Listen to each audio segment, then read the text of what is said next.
பேராசைக்கார நாயும் எலும்பு துண்டும். ஒரு காலத்துல ஒரு ஊர்ல பேராசைக்கார நாய் ஒன்னு இருந்துச்சு. அது எப்போதும் எதையாவது சாப்பிட கிடைக்குமான்னு சுத்தி திரிஞ்சுக்கிட்டே இருக்கும். ஒரு நாள் அதை இறைச்சி கடையில் இருந்து எலும்புத் துண்டை திருடியது. அந்த எலும்ப வாயில கவ்விக்கிட்டு யார்கிட்டயும் சிக்காம தனியா ஒரு இடத்துல நிம்மதியா சாப்பிடணும்னு வேகமா ஓடுச்சு.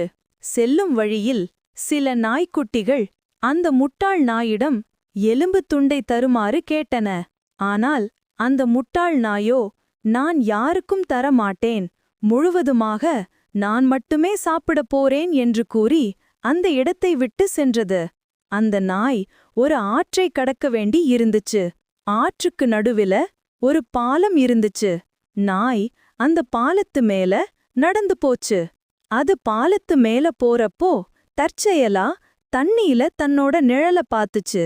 ஆனா பேராசை குணம் காரணமா அது தன் நிழல தன்னை விட பெரிய ஒரு எலும்பு வச்சிருக்கிற வேறொரு நாயின்னு தப்பா நினைச்சுக்கிச்சு.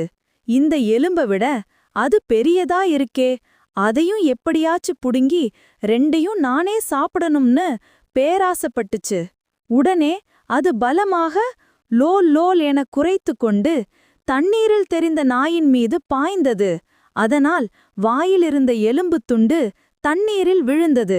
தண்ணீரில் விழுந்தவுடன்தான் அந்த முட்டாள் நாய்க்கு புரிந்தது அது ஒரு நிழல் பிம்பம் என்று. எலும்புத் துண்டை தேடிச் சென்ற நாய் தண்ணீரில் தத்தளித்தது.